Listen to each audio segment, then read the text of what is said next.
دوستان اومدیم به این سر تپه از این بالا، از اینجا براش به دریاچه کوچکتر هم براتون نشان بدیم و خیلی جای قشنگ.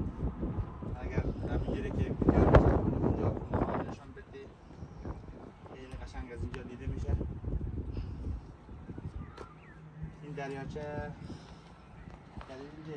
چی هستش؟ دریاچه آبی نمیگن ولی پشت سر این رودی پشت سر هستش، اونجا را دریاچه آبی میگن و این هم دریاچه قشنگه برای کمپینگ. اینا جا داره، اینجا جا داره و اون سر اون تپه جا داره که باید بوکینگ کنی قبل از نمیدونم شاید یک ماه قبل باید از زمان تعطیلات که هست باید بوکینگ کنی اینجا را.